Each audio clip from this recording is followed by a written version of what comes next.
Yes. Lord, if you really exist, Lord, Mautenda, Mobo Jumbo Twister. Mobo Jumbo Twister. It is a stupid battle strategy to allow your enemy to consolidate his position. We play. You must always go in for the kill while the troops are still in utter disarray. That's what I say. Papa need the minions, only Papa need me to pa na ka brofo yi. We dey bomb because say what I say. Yo, me mo bi akwa ba OB4GHTV the name say remain obofo ba akopɛ. Me ne me director ba akɔ, me boss ba akopɛ, me nua ba akopɛ. We senior man in the industry. A dear and never be pad nim no. Yaro. Yeah. Ni senior man Yaro. Wouldn't be a problem. This time around in movie industry now, you pushing OB4GHTV is pushing an agenda to bring back movie industry now. Back. So be also on your crowd OB4GHTV, we will bring it back. Now when say a bar, ubenye biedi, menye biedi, ya sumbedwe, the nation Ghana so be. That is the reason why we have a legend here. A legend man that need to be celebrated. But Ghana, your problem back. Director, boss, no more about OB4GHTV. Yeah, me do so bofo. Na pome. Nyanko pad na so e. Boko. Me won watch it. Yeah. Na ko say. Oh, yeah. Yeah, me shaho there. They say movie industry there na ekoso. Yeah, they say the movie industry what busa asem. Asem kese. Yeah. You see the movie industry there disaster kese. And our two movie industry. Razzmatazz. Wow. Brouhaha. And a pandemoniums. Yes. And as I say our two movie industry. What a brofono. Sablo for win TV of that beer just at the camp of Yaro. Oh, quite have it. You hope as all tip profile as they say there. OB4GHTV. Yeah, Yanko. And our two movie industry. This is a bomb pie say. It's a miracle. Miracle from heaven. Yes. Miracle from above. Yes. And the between my industry, as a result. And yes, we are in the situation of mediocre and macabre. Allah, mediocre and macabre. Now, besides, we say movie industry, a day na also the breakdown of the movie industry, because Jiakasi PC huna here pioneers, omu adokruko deep, and they be who the causes of the breakdown of the industry. A be buy, a be see a jaco and I breaking it down. A be buy, a be sell and I break it down. A be see bigger quiz, a big say, and to be a Canadian. But I need Obia or you rooted a womb. No speaking in my near who acquire a build, a bed bring it back the industry. And today, pan the cost of the movie industry breakdown. Well, above for what we say, to be Frank and Francis. Yes. And from the silver runner. Yeah. Movie industry there need breakdown on there. A lot of sources. So they say a lot of sources. So they say obia o industry no busana obenya bibia ka sources on a dozen. Wow. Entokro a dozen. And as a see we need the right people are omube delineate the framework of the movie industry. We pre on brofono yanko. So movie industry no you like it dynamism. Yes. What I say now you like it dynamism. Near like it. Yes. Necessary before no cry. Yes. No problem. Yeah. Any abdication. Yes. And also near say like it critical thinkers. Wow. What I say near like penifua or motor within 5 years. Say na industry wa ko wie. Ni sankrofo ni bi eden. Ewo industry ni. Omo industry na collapse. Marketers can. Marketers can. Actors can. Actresses here they can. Producers can. Directors can. Let's Obia. And she said, okay, so Obia will the year. Yanko the producers and producers need a woman in what sense? Well, producers no ma also producers no na more na say marketers. Yes, it's any pick the angle omumi producers and marketers because Ghana and I think every producer be a marketer. Yes, and to omumi you know the same field. Yeah. And say marketer no obofo Everyone say me a producer, me a marketer. What could try you man?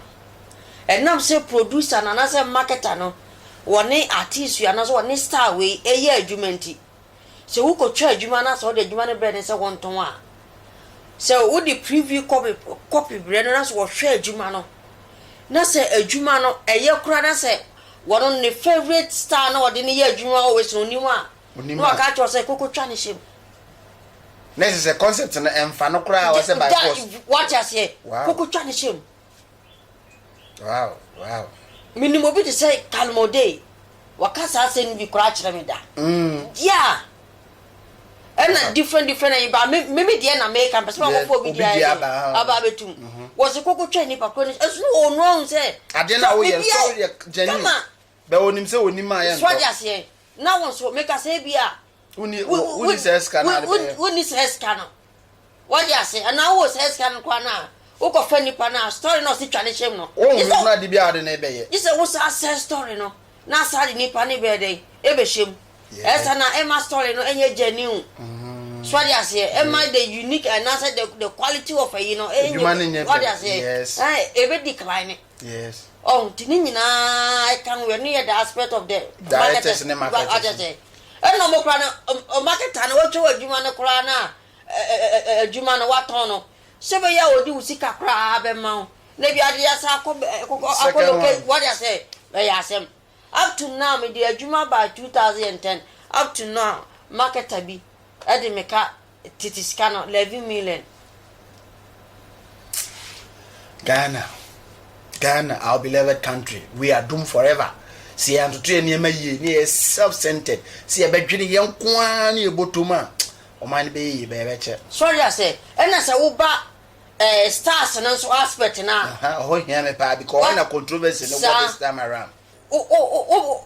Producer, ever fret star say, Branda be me, but not stand up with Sana say, a Juman one was so. Standing up with us, so a Juman one so so. Ebia, who was so, Yaro was so, we was so. Was he? And 5 Yaro, oh 5 Yaro, Juman, remember yet. Artist, you know, another standing never to say, go fast, miss. That's a professionalism, crying. Debbie, said I'm saying like a dynamism, no. What I say, not is or not star now, not a woman, one never trust say. And far away now, me no problem, so do we ever Juman to me yet. Not your penny, huh? And they brebe, as near penny, huh? As a more. If the air Juma, Sini, near draw concept, say, I deal with a share, who says, see with the a fatastic day, so and so near bay. And I'm says so and so, what problem in tea. Obacatcher says, any power with the Mfano. Confirm me, and then it's the Biam, and then was setting and 2 be no movie na Jimmy movie do hank wasn't a serious concept. Ye de no say when be bounce na movie na a comic. Director bo draw the concept a movie we no asem ni nkosi say ba nipa na wo kofande na be se bia na ade a wo pese wo ye na nya no na be ya ma but nam say obia se ye pe no nti so na mamenka director na aspect no se kakra e bi obofo wona oye star ye de woton Kumawood movie he does it enti me ba be fa nam de wo ye dwe nam se wo obofo oye star enti ye de camera no to so a ni ye ma scenario ni se ni nya ka action na se nya wa na obe kasa bre na bia wa kasa cat ye be so flu die eno munim say mo na nipa na eche no na e nipa no wo fono what you say yes no fono abrofo movie pa yes what you say yes hey asima mekan Ghana for se me boa yaro mi na meka se mun ka se me boa muti mi hwe star ba ko pe obeka sa o mfresh da aba no kwa jina so guruguruguruguruguruguruguru kame ba bo slogan bi be ba ni pakro no be hu no eni ti na me guruguruguruguru obi ye dede santi wo ba wie no na ade na wo pese wo nyi esema obeka kwa no enye relevant irrelevant you know gina hoye and so nam say wo yes sad nti who are you say obeka cat who are you so be nyina ka ho what you say adwuma no ayebasa say Ghana 5.7 ka Ghana meka Kumawood yentimi more stars be say 5 wa ye ka say ye the star we 8 tones ni I'm telling you say ye the star we superstar megastar ye the near 2 you so ye na to ye nyanya 5 and so ko Nigeria ko be omo bebre uncountable numerous because kamia say Nigeria movie bi a mehwe bia no omo the new faces no ma pair with a new star when you bound the next movie be no na star no wo no kura no obi kura no wonim na that face new face no buy no be leading role wo so no so be star when enti ye wo Ramsey Noah ye wo Emeka Ike ye wo obetima count about hundreds of stars are still they are reigning enti da bia meka say elwade nipa John so ma movie industry ni call for Mountain tender already man tender over for because o mama come devil say o ma boma no aduane egu because one person or the greediness and answer the selfishness o ma wa adwuma na gu over for in the adwuma na kasa no which say a lot of issues attitude pra ewu adwuma no cheap opportunistic propaganda buna producer we any artist no mo wasam na we anyway artist in the yonko ne wasam and na say that is a wantwi kwa na was production nim we anyway ko we anyway say we anyesi ya we so mo adia akofa adinda tuna kofa ba see me previous video ba kwa me upload here me director ba ko e friend no abadwese ni speech o kan na se monim ze industry ni be yi amama be yi dia obi an ko pe PK bi nton na mo a mo bo aduane guye ma se ni nyina nti na obi an ko fa ne we na wuni mehema industry no kona akofo wuni mehema akoso me kane ha categorically and emphatically clear say anka na sine adwuma ni gira so a anka blinks abas anka wamu waka se mo yeah because at the time no anka location na ye adwuma what twimadwe is asem super because at that time no na sine ni a very only time for abonten kura se me gina ha me dabi anka location but when I realize say afa no na omunyina ene no hwe TV so a obo star celebrity power gidi na oko host convo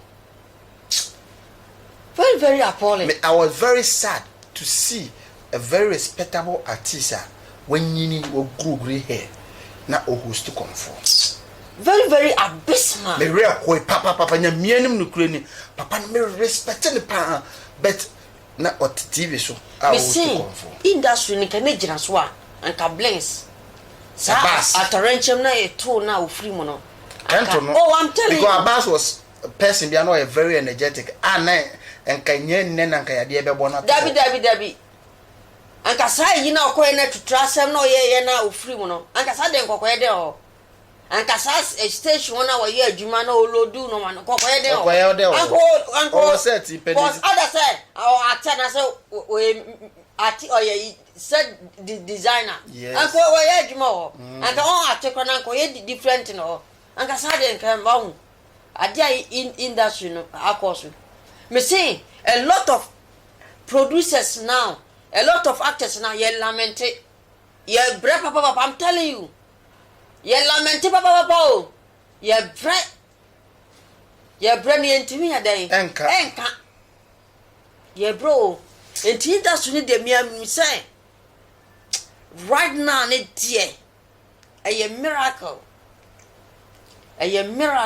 now hwe no makra na ACC e wo inda we mu no oh ha no we at the camp no ma ba be come adwene we are say we from the camp of this no we should be critical complacency no we in the camp of other I know so be critical complacencies be brain na we le wen Lewen. She Dr. Likey. Yes. She Big Aquas. Aden. Inyina one family. Yes. And the problem be na aba muntimi so. Problem be na aba muntimi so. Yes, so benefit bu be say oban en oba jane na gu na so a. Ye twa no chebe pa. And the problem be ye wo ye fie mu kwa individual ye fie mu kwa ye ni ye busafo nya problem. Ye ni wa muntimi nya problem. Ye ni na muntimi nya problem so ye solve it. Yes. At the problem be nkwana aba. Enti say ya omode sa ne manema we bubantu osusu se so kwan be so pa na yebetima fa yebetima bring it back because OB4 GSTV has set an agenda say we want to bring back Kumawu na omohunu say we are not just relying on YouTube, we are not just relying on say on YouTube no videos no ma no kra enye professionalism obehunu kwabra na de just a phone na odanda camera ni say ohunu no odanda no no we are not uploaded that all. And the foreigner be share a movie from Ghana. Because Ghanaians we are not serious because we share Nigerians movies on the good YouTube now. A full movie and what they are to be in Ghana here. Say they if it be short video no cry no oh yeah you will be on Nigeria Mark Angels. A first Mark comedy no. Yeah. Omo short video no be. But short video who say I don't know you know. But it makes sense. But Ghana had no your short videos no majority of them na ye share because of you was a celebrity woman you was a be a lewen woman bella samwa woman entin ye share you share na say e sua bibia because any ma omo ye nyina sabi e agudie nko e agudie nko a don't dey can say e mobojombo twister aha na mobojombo twister Mobo jumbo twister. Mobo jumbo twister. Yes.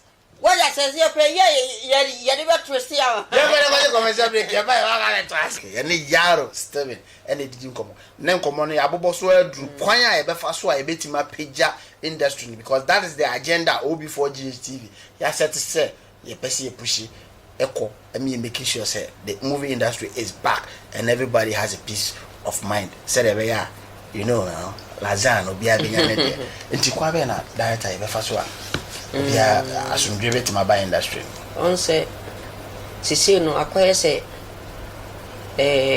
said ever industry pijana sisi no risk what I say risk taking so what I say yeah because you can never become a hero without risking something in life. Yes. That's what I say. And sometimes you say it is a stupid battle strategy to allow your enemy to consolidate his position. You must always go in for the kill while the troops are still in utter disarray. That's what I say. It was it. Say no. You hear Enkrofua and Penufua were so dynamic. What I say, relating to the dynamism na make what I say, and you perform ye knowledgeable. What I say, and perform ye critical thinkers. Yes. They say me human ka papa ni de minyanse, woni papa ni mi enu pa na ka brofo yi. Mo de bom because say what I say.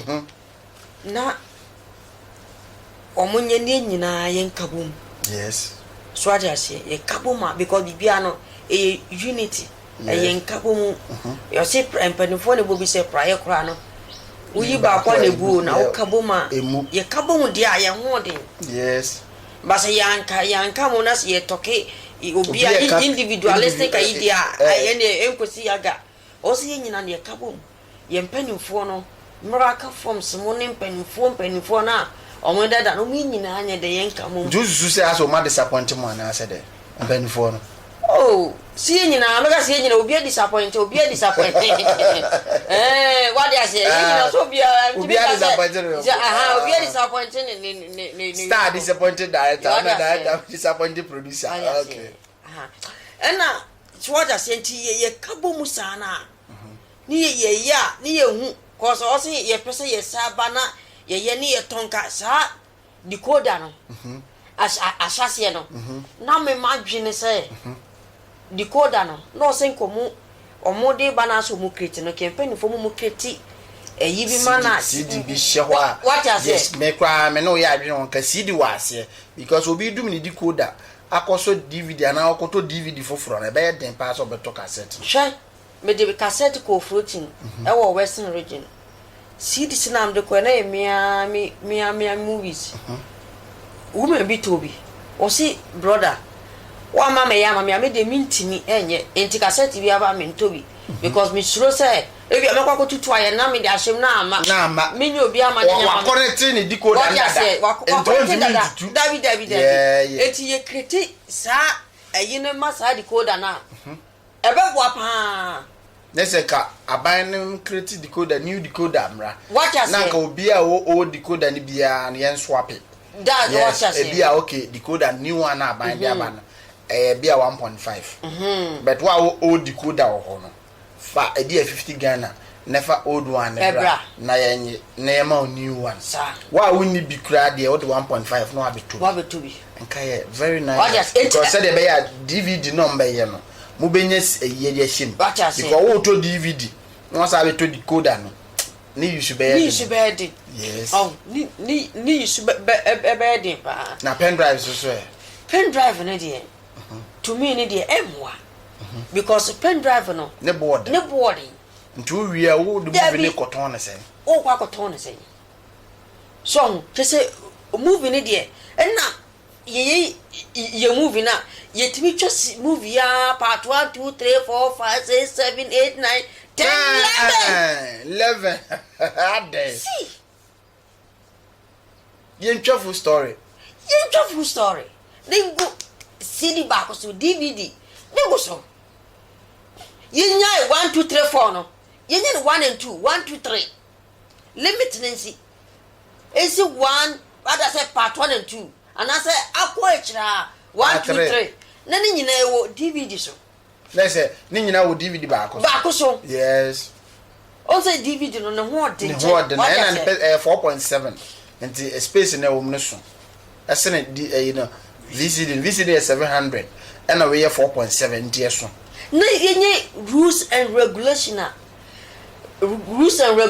are about govern the movie industry no yes eni obi ahwe obi the rules ni be say rules and regulations ni be say because say you know empanifo ni bi hwe and now no mo hwe no omo pa wo so wadwentire because e bi afa other ones until so the rules and regulations a ebe ya ebetima boama industry na ye na bi ni say oh e bi aye kwa enye camera bia ba ko kire na adwen o se nya camera bia na wasan ga ko set no so because we Nigeria movies na omo was standard camera almost a camera na eba movie na che but the picture quality na nice but obi kwa brand timi kofa camera bi a camcorder bi enchen ketekete bi na odi twese ni imagine o hwe no phone so kora nyefe na o ko hwe no TV so obi to pe e wo sunwan ka mu wo se wanim tantan se Ghanaian movie na mse Ghanaian movie ne den wo se Kumasi de no enya ya ho ya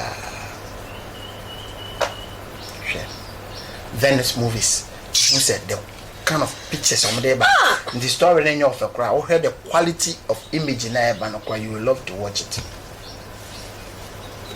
that I inquire come say ya twan o see yenye rules and regulations about coffee movie industry no na movie industry no I so strong yes very very vacant and enormous yes so they say no obi ama na ho so a no afa ne cameras me kwa kotwese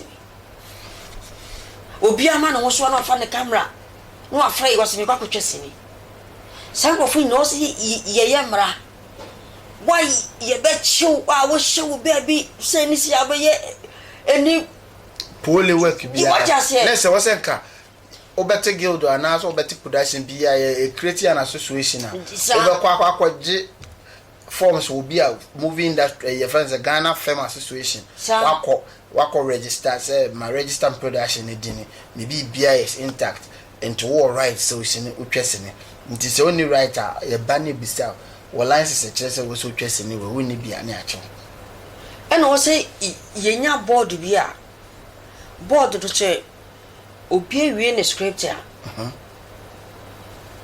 ye do script no ekom ho no wa glance to what just no glance to plan you be a friend of script conference yes nim de eyin de ba ko fo yes e bia wo be trust story wo be je this am story we de e perfect say ni say enso e bia me de be ma wo na wo be go through no e bia what dey so gas oh ahaye ni say nim de ni ba ko fo dabi wo si ye nya sa boss bi na ye wia ye de script ni ye script conference ni you go through na way anyway suspense anyway cause your movies no so you like suspense pa and no so yes e beti ma hwesi ni ba ko e start ya na hu de ekusie se de akora de milike ekure de engosi awie ye no ye be pam na firifi ampa bensi apam na firifi but even the Indians no etimi ye movie bi a wo be hwe movie ni from head be do baby a wadwene se e ko no be hu ana dai be me hwe movie bi from a Hindi movie no na me say nipa we ni di bone nipa ma dwen nyina ni say nipa we ni nipa bone ni akoba ni nipa na omomfo mo ni mu no kura se on na di bone la sa wa ni hu se on na di bone ni nyina ezo no mo nya de cameras ni ne ma etete di odi bone se we ni di e wie me na nya on kwa na di sa bone. This is what we call creative movie.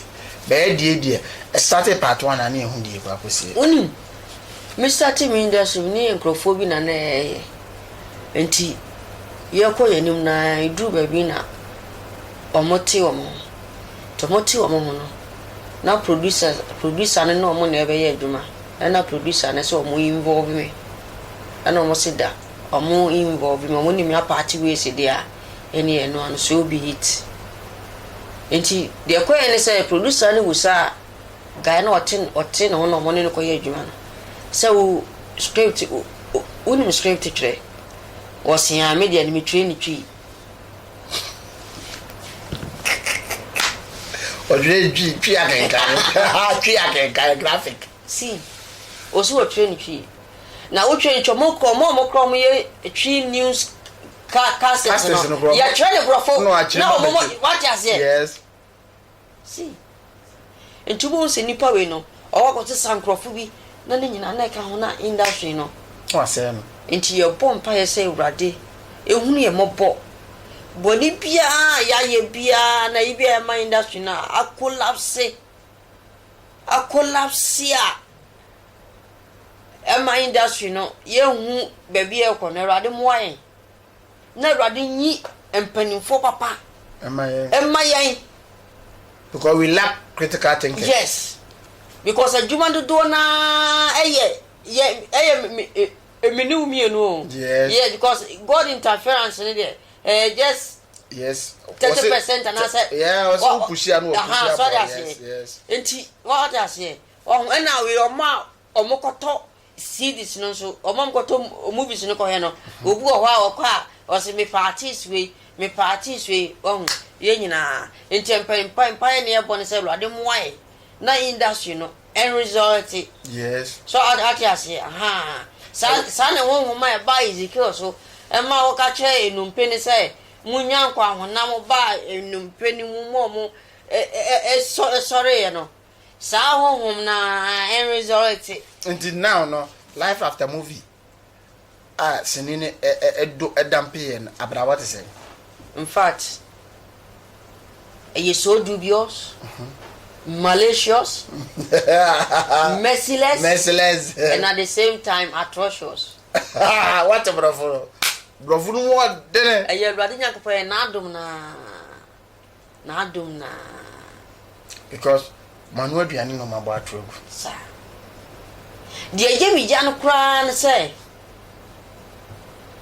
sa foreign telenovelas na omugitum no eno so ye factor enti misremo Ghana for enti ye betim di ye movie akọ India akọ sa for Asia ne ya translate omo hwe afedi aden wodi ahwe twi na ya translate no mo ka no wodi ahwe environment no hwe atmosphere no say ene no kwa twi na ya translate na mo ka no so mo ka hwe environment no hwe atmosphere no say ene ye culture no say efa Enfa. And today it's a wrong education on their mind because akrana o sukura say na go fi Canada no aka can be jokes video share o ma no enti wo beba no akrana hwe nyina no o suansem because concept we any a religious background na we mu no enye niema ye sa no 50% ana akoso ye yin down hwa me ko banda because you hwe kunkum bagia 4 years ago 4 years I said kunkum bagia nko etna TV so almost 4 years me say me ko banda na dia sanam say me ko akopɛ bread bi na yi bi ato me ko ya store na me ko to ayi wo mu no enipa be so 150 omaje ho aboso na was ada yi yes ya na de ba sema kunkum bagia kum obofo when you want funny thing say yen ya actors no bebre so na translate I see yen ya actors no bebre na translate even the host our host program Tema Kunkum she's an actor me then started here from Asaribiakon Asemasa and he's the host of Kunkum Bagia. And ono wo industry no bi no nim say this thing is killing and now no your host enti abas amekwa de madwuma me de ba akire kura am say 2018 me de ba ye se ne na sa de ne wo ho enti amadwuma nti copies na me twae no ene marketer na o take that opportunity no ene wo ton ma yini di papa me ko ya oyem bibi anwona recently am ne back with locations so hey we move video me boss o ton di o me say Lord ma wo tender yes Lord if you really exist Lord ma wo tender Lord ma wo tender Lord ma wo tender oh for come on because ye na ye ni asa ezi oh because ya no aduane abo o yonko da no da ebia na wa woto wo no wo de bibi foforo sustain you but wo bisa others empanyifo mo dedicate mo time nyina for movie industry ebia na o bibi kuram wo bisa omo do mo kra mo ni padua nyina ma movie industry mo me ndwene ye nyina ya ho because every bibi unity is strength but obu ho a wo hu ni se da bia apema koduru no wenya ne so ne de awie eseyo anseyo mfa ho be pevu we she legends now no legends ni nyina da ne beges titi ba he came back Emmanuel Mayare da ho now no he need help we sugar daddy he died na you cry a jam man center uno a German the most painful part in the say a German ko hernia operation or hernia operation we na kuro no kuro anu no side gina set situation because wan ko ya eno kwa na nyemu ve sa YouTube dey wan ko ya dinobedi ena aban no so mwaye because Nigeria aban no ekura movie industry no because the revenue kese eba oman no but ye ya ban no omo more attention kokuma wood no na obia ya shi raho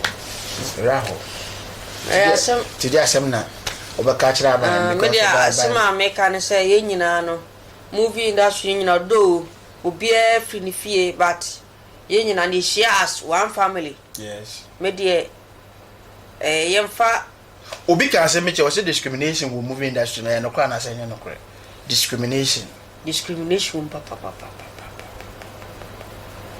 discrimination o se obi timi ekwa brechi oduru ho ana one abrofo ene foreigners ni twa picture obeduru Ghana even as a co-actor crap person ni twa just a selfie omura no David adentia discrimination artists regret him ka say oh fa we ya ene mintwa ana nka discrimination no discrimination me kra obi kra ke bi a kire me da Pa Thomas frame ma boa mo me o se ate obende eja so wono na ye de ne ton obende in the side discrimination and it's favoritism what you say yes. What industry no see ye church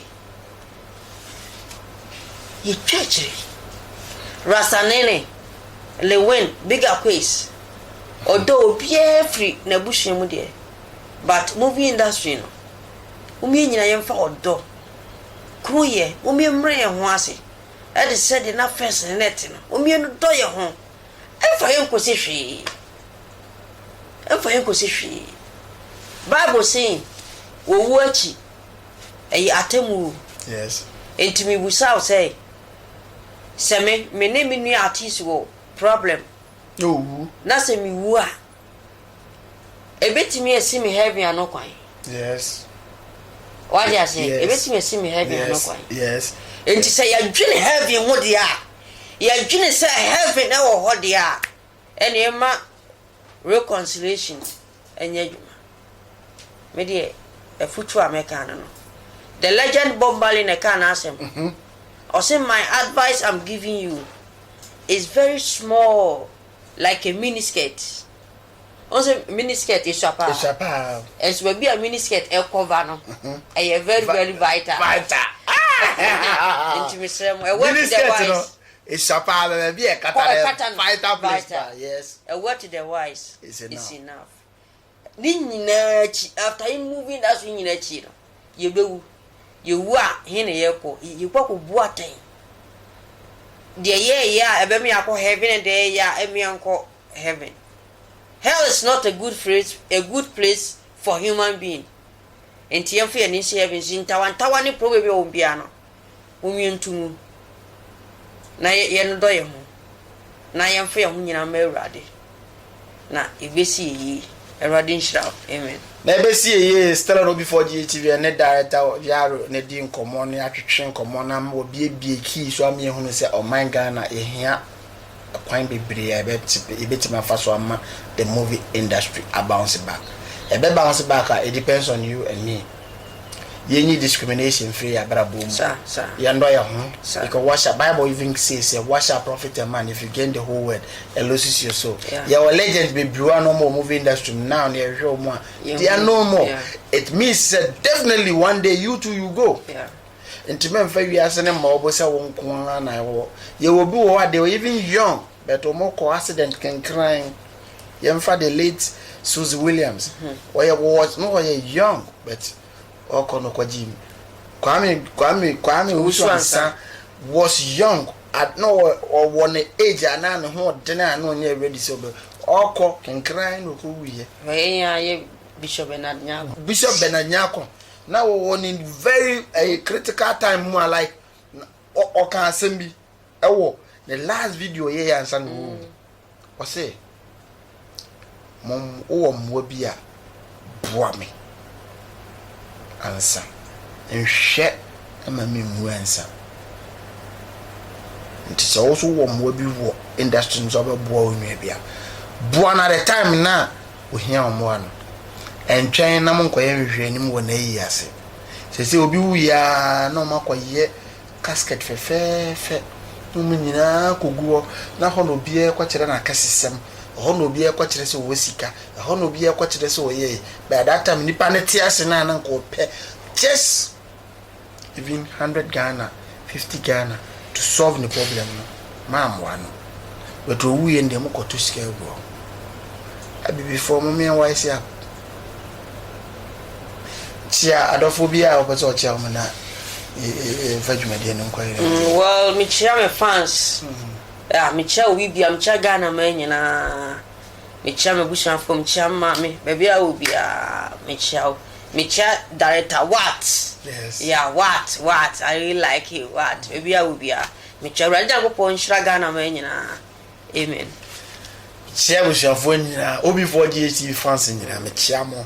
Chiawa or share video, no now like now comment. The Chia will be our shaman in your from will be a woman say. OB4 is having an agenda to push movie industry forward. Yeah. And you too can help. God bless you and stay blessed. That's ene obetienka. The names still remain. Obofo Bakope. Bye bye.